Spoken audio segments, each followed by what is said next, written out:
On this episode of the Unnamed Political Podcast, we're going to be discussing issues from China to the Middle East to Canada. Rarely is the question asked, how is our children learning? My fellow Americans, corporations are people, my friend. Our country is in serious trouble. I never sent any classified material. Man is not free unless government is limited. Bringing you opinions on historic, current, and international politics. Welcome to the Unnamed Political Podcast. Hello and welcome to the 16th official episode of the Unnamed Political Podcast. I'm your host, Clark Wahlberger. And I'm Jack Horvath. And today we're going to be discussing, for starters, the Canadian federal election, which just occurred this October 19th. A couple weeks ago now. Unfortunately, yeah, we wanted to get to this sooner, but flu season hit us hard, It's been a while. We are very sorry for being off. We'll be reading our Instagram followers at the end as is usual. But yeah, we're sorry. We're trying to get back on the horse. I mean, it has been a while. Half our school is sick. It's not pretty bad. Yeah. Mm-hmm. All right. But so Canada, That's in right. a massive landslide win for the victories, or not for the victories, for the Liberal Party. It is insane. I've never seen this before. Literally, the maximum number of seats that was predicted they could win was exceeded. It's They insane. surpassed it. Yeah. And obviously, Jack, if you'd like to care about this, as this affects Jack's family a lot more than it affects mine. I didn't see this coming. Many people didn't, I'd say, until like the last weekend of the election. Because you had the Liberal, or the New Democrats who were doing really well until I'd say around mid-September. So Canada has three parties, like we discussed in an earlier video. The Socialist NDP polling super high, and then like the last 6 weeks, they just crashed. Dropped, right. And then the Conservatives, for a little bit, were gaining on them. They were winning in a couple polls. And then the Liberals, for some reason, just surged. And then you kind of and didn't that see lasted coming. all the way until Election Day. Yeah. And we saw a landslide. I mean, most of the tweets on my phone were pretty anti-Harper. I didn't see much that was good about him. The people spoke and the people hated Harper. I could predict the elections from my phone, but even like 3 days before the election. It was just a massive. When you look at the polls, it's believed that they had over. I think for the most part, the Conservatives kind of kept the number of voters they had before. Yeah. NDP kind of the same. The NDP Liberals lost a lot. They lost a They lot. lost like 50 seats. They lost. The NDP went from being outsider, third party, not a big thing, until in 2011 they went from I think less than 30 to over 100. Mm-hmm. The Liberals were crushed. Now it's a complete reversal. Mm-hmm. But so the NDP, they lost due to the fact that the Liberals gained approximately, I believe, 4 million new voters, more than they had last year. Mm-hmm. So ultimately, in the Canadian Parliament, excuse me, I'm a little bit hoarse, they ended up with 184 seats. The Conservative Party got 99. The NDP got 44, and then additional third parties got 10 for Bloc Québécois. The Bloc Québécois got They eight made seats. big gains too. Jump. They also took away from the NDP. I did not see that coming. Bloc Québécois is a party that I suppose they're trying to get elected to the Canadian government to then secede from it. They want Quebec freedom. And then the Green Party lost. Lost one seat out of the two they originally Yeah. Sad. Big players in the world stage. Yeah, back up in, I don't know if we can put you on the globe, but British Columbia. So think about as liberal as Seattle and then multiply it by 10. So Harper said he wouldn't stop being the member of parliament though. So yeah, so outgoing Prime Minister Stephen Harper, he said he wouldn't go to Parliament. And I suppose if we're talking about outgoing Prime Minister, we've got to talk about the incoming one, Justin Trudeau. If we can, I'm going to put up a quick picture of him right now. Because of his father. That's what, yeah. That's agreeable. I think it didn't kill him. It didn't hurt. No, not to at have his all. father. So Justin Trudeau is the son of basically the saint. The Godfather. There's the holy, Godfather. the liberal, just the most the holy JFK figure of America in or Canada. Yeah, basically, yeah. So Pierre Trudeau, Justin's father, served for around 15 years. A long term. Yeah, he was briefly voted out of office and then almost immediately Surged voted back in less than a year. Mm-hmm. So he's pretty much the penultimate liberal. He's the Reagan of Canada, yeah. I would say, but except a liberal. Yeah, he was the liberal. So Justin is obviously the number one. Unfortunately, what I feel is the news has only been focusing on his looks. Mm-hmm. Which, if you saw the picture, I mean, I'm not going to comment there. He's kind of an odd guy. He was a charity boxer. He was a drama teacher. He did a striptease for charity. He did that. Pretty weird dude. He only started being involved in politics in the past 5 years. Including including as a member of parliament, he's admitted to doing illegal substances. It's pretty inexperienced. I will say that I personally feel that he does not have a ton of experience. I feel bad for Canada. That's all I'm going to say. I do. And so his policies, basically, he wants to. One of his big things is legalize marijuana, which is not a priority. He's extremely pro-choice. The Liberal Party used to have a thriving pro-life group that he basically just crushed, eliminated. He just recently pulled all Canadian jets out of the fight against ISIS, which. Terrible. I unfortunately, these decisions he's making. I was hoping Canada was my backup plan if Bernie got elected. Because then you'd have. Because they would be more conservative. Because Canada was starting to become like a conservative. They ran a poor campaign in my opinion. Because it was just going so far up and up. I mean, they were having, unfortunately, they were having a bit of a recession, and I think mainly people were starting to get tired of Harper, which was an issue. But they were having balanced budgets. They were having economic surpluses. Things were going great. They did. A deficit. Harper pulled them out of their recession. Yeah, their economy was booming. Taxes were getting lower and lower every year. I mean, it's all. Why? So this also means pretty much, unless we get a Republican president, the death of the Keystone XL pipeline. There was a lot of corruption in the Conservative Party. I think that's another part of the reason that also, they declined. So, but however, though, we have seen there has been corruption has been an issue before. The Liberals were, when the Conservatives took power in 2006, I believe, it was one of the main reasons the Liberals, who had been in power, were voted out, was due to allegations of corruption. So that seems like one of the big factors in what can end a government, I suppose. So, overall, doesn't seem like it's going to be a good future for Canada, as they now have a Liberal majority, so they can pass every single thing they want. A huge Liberal majority. It's unprecedented in terms, not unprecedented, but I mean just a completely... Shocking. To me, it was shocking. I couldn't believe it. Like, for example, in the Atlantic provinces, they were estimated, if they were going to have, it was said, like, oh, if the Liberals are going to have a landslide, they're going to win, I don't know, 22 seats. That's going to be just mind-blowingly huge. Out of, what was it, 32 seats? I think so. Out of 32 seats, they won every single one. They went ham. It was just... They gained 148 we can't describe how crazy seats, this was. which is the biggest... I can't even tell you the last time they won a landslide. No, I don't believe in Canadian history this has ever happened. And for our American viewers who seem like, oh, this doesn't matter to us at all, it does. Because Canada is a very big... Now we're going to get into the part that you should be listening to, my dear American friends. Our friends, I suppose. This does have major ramifications for the U.S. They're our biggest trading partner. They're our largest trading partner, both... they're also the second largest. Yeah, literally. Yeah, they literally are. They're a massive world power. I know they are relatively, in terms of population, a small nation, but they're one of the most developed. And in addition, this with Justin's policies on legalizing pot, this could now cause people have predicted it might cause a landslide effect. As there are several international treaties, which Canada is a part of, that say you can't legalize pot. If he says, I want to legalize this, that is basically him just ripping up those treaties. So that could be a bit of a international issue.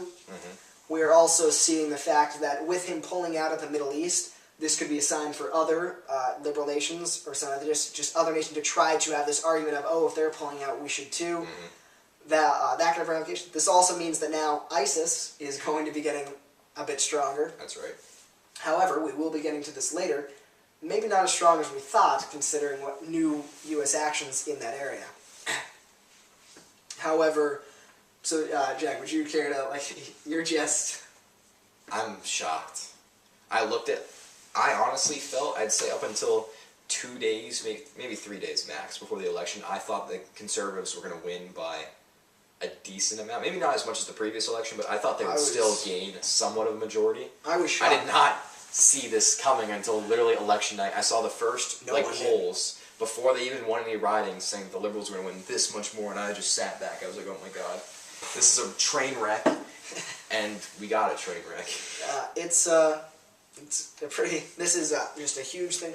I personally thought that we were going to observe what's called the shy conservative phenomenon, where basically, due to kind of, I guess, the media and just kind of society just really anti-conservative viewpoints, many people who hold conservative beliefs aren't as willing to admit it in polling stations or other things. So this, people believe, what contributed to in England's election last year, where we saw the Conservatives make huge gains, despite it being predicted that they were going to be crushed in the polls, mainly because many people who held conservative beliefs weren't willing to disclose that just for, I don't know, public shaming. Yeah. I don't know how they deal with it in England. Conservatives, shame on you. Is the BBC pretty liberal? British Columbia? No, BBC. Like Oh, the news BBC. station. Yeah, I'd say, I mean, most news is fairly liberal overall. But, so with that, so speaking of Canada pulling troops out of the Middle East, going on to the Middle East. So the U.S. recently has, I guess, not exactly what you could call A ground war. boots on the ground, at least that's what they've been attempting to deny. But we're finally, in my opinion, too little too late, but at least we're finally starting to see Obama is at least doing something in terms of international relations that actually increase the strength of America. Didn't really see this coming. To be No, honest. I did not. I'm going to be honest with you. So, recently, as many of you may or may not know, there was regrettably, a U.S. combat death in northern Iraq. Yep. Jackie, you're the one who I believe knows more about this, actually. So, as we know, and I'd say it was a couple days ago, there was a Special Forces mission somewhere in northern Iraq. I don't know if it's Kurdistan, because that's somewhere in that area. I don't know if Depends it's who you talk actually to, in that whether it's area. Kurdistan or northern Iraq. So Special Forces troops went into this, I think it was a prison, trying to free prisoners or just people who were being held captive. Oh, well, it was actually, I know this. It was individuals who were believed to be slated for execution by ISIS. Yes. Who were freed shortly before that execution could have been carried out. And there were reports saying that they saved more than 70 people, which is huge. It's awesome that we could save that. But sadly, we did suffer the first combat death in Iraq for the United States ever. I think it was for 4 years. Well, yeah, as we've been found that long. out since 2011. So yeah, we unfortunately, Commando, member of Delta Force, was killed. I'll try to find his name just so we can give it to you. But it was a, well, I can't remember, but it was a very unfortunate. Jack, if you'd care to keep talking, I can part up. Okay, that's more info. So after they did the mission, there was an airstrike on the prison, and I think they filmed that even, and you can see that it was. It's not a graphic video. It's just No, you couldn't see anything. It was pretty much Special abandoned. Force back in there. So it was Master Sergeant Joshua L. Wheeler. So our hearts are with his family, and I suppose just with anybody who was affected by this. But this does now show the U.S. is taking a much more aggressive policy throughout the world. Recently, last night, the U.S. sent I believe it was, don't quote me on this, but a destroyer armed with missile. I'm unfortunately not as familiar with naval jargon as I wish I was, but they sent it within, I believe, 15 nautical miles of one of the recent artificial Chinese islands in the South China Sea, with the statement from Defense Secretary Ashton Carter that the U.S. will have, let me find the exact quote, it is that The Kurds filmed video of this. You can watch it on the news. Of the operation. Of the operation in Northern Iraq. Northern Iraq, yes. Feel free to look this up, but it's basically stated that I can't find the exact quote, but that the U.S. is going to allow ships to go wherever international law applies. The U.S. is going to sail its ships wherever international law allows. And it's a big move. This is definitely a big and a bold move, and I think it's definitely needed, but I don't want to sound like I'm such a Debbie Downer, I guess, in terms of this, and only find the names, but we've done it so late. If we had done it earlier, we could have prevented some of these issues from happening. I agree. We should have done this 5 years ago, sadly. We should have been able to show that we are the predominant power in the world, and we need to start acting like it, unless we're going to hand over the keys of the world to China. A regime which we've seen is a communist power whose government is never going to be willing to give up that power. Terribly oppressive. Very oppressive. We need to be able to work. Unfortunately, it seems we're in a situation where we have to work with them, so we can't declare war or anything like that. But we need to be firm with them, and we need to be able to try to find realistic solutions, and just giving into them isn't a realistic solution.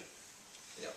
But so overall, so Jack, how do you think this is going to? Do you think this is going to continue? Do you think Obama's going to get massive pushback from the Democrats saying, "Oh, what are you doing? Oh my gosh, you're a warmonger." Yeah, I think the Democrats are going to be some of the Democrats are going to be, because there's just moderates like Jim Webb, that would maybe somewhat agree with his proposals, but I feel that there are some, I don't want to say crazy liberal Democrats that are not going to be a fan of this. I think the GOP is going to be fairly okay with it because they wanted this to happen. I feel like the GOP mainly, they're going to look at this as, we like this particular event, but they're going to use it to capitalize on the fact that it hasn't happened before. Yeah. And for example, Lindsey Graham has said that it's a half-assed strategy at best, and that the U.S. is not doing a darn thing to bring down Syrian President Bashar al-Assad's regime.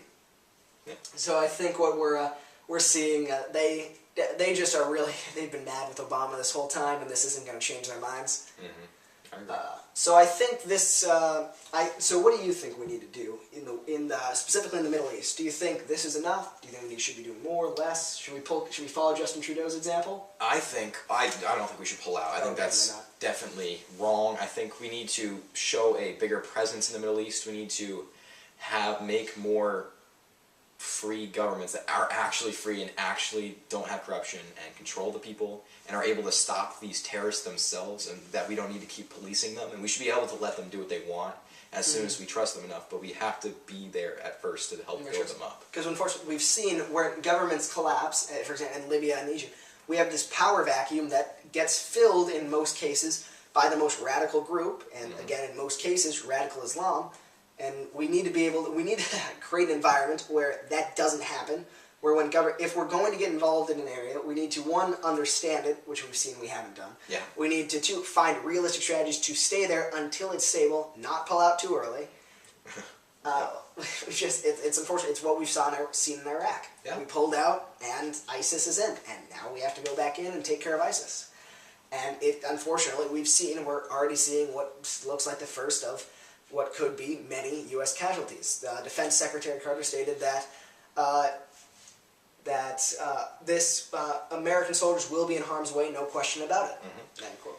The problem with the Democrats is that they don't want to be in the Middle East and trying to rebuild the governments, but if we don't, it's just going to get worse, and I don't think they realize that. We have to do something about it. They've said we want to just see the Arabs solve their own problems. Yeah, which is not going to happen. Well, and unfortunately, their problems that in many cases, some may say it's all George Bush's fault, but if you look at areas like Libya, these aren't Arabs of course, but if you're looking at areas like Libya and Egypt, there are places that, Democrats, you can't just say we're going to create this problem and then force you guys to deal with it. That's just, you're forcing them to die for something that, whether or not you agree with what happened, something that you started. Yeah. It's wrong to do that. That's a good point. And with China, I think, in terms of South China Sea, we need to show that, I keep saying this, that we're the better we guy. need to start, I don't want to say we shouldn't focus on domestic issues, but where we're putting so much focus on certain issues. Certain social issues that don't matter in the long run, that aren't going to affect things. These aren't things like that. I won't name them just because I don't want to start a flame war, but certain issues where we should be focusing on the U.S. as a whole. I'm not trying to turn us into some socialist or fascist, all group mentality for the country thing, but we need to start looking at this as we're falling behind. We need to be able to pick up the slack and get ahead. We need to be able to do this. Like we've seen China, they're making massive investments in the Caribbean, in Jamaica, for example, in South America, in Ecuador. They're making investments in Africa, everywhere. Yeah, and we aren't seeing that. It's been an absent America, and we need to start attending class again, I suppose. Yeah, for real. No, we do. Learn from our mistakes. Yeah. So I suppose that covers our topics for today. That's pretty good. We're going to be reading our Instagram follower. Yes, sir. So, to anybody who was willing to sit to the end of this video, we hope you enjoyed, and please continue to share this with people. We're sorry for being off this past week. Fun times occurred, but we did get that special video with Colin Durant. We would love to have Colin on at a later point. And Mike Dupre. And Mike, unfortunately, too bad he had to leave early. Yeah. So, Mike, if you're watching this, we'd love to have you back on. We have a couple of other guest hosts in the work who've stated they want to come on. Yep. We're trying to work that out with their schedules and our schedules. We'll hopefully get them on. I want to say the next month max. Yeah. We'll try. So, let's get our followers. All right, here we go. Trump vote. That's the username. Thanks for following. Make America great again. Amen. And conservative _GOVT government. We're only getting right-wingers for some reason. No offense. I love this guy. David.hockey. Shout out to you. I wonder if that's his actual last name. Noah_is_a_boss. I know that guy. That guy's cool. Shout out to you. And LeBron's _4_life. Shout out to you. All right. Right, so we're going to be with other topics. I think we're going to keep trying to cover world events. We'd really like to do some more on international related things. In fact, you may be seeing a video come up on the channel at some point in the somewhat recent future that won't make a ton of sense.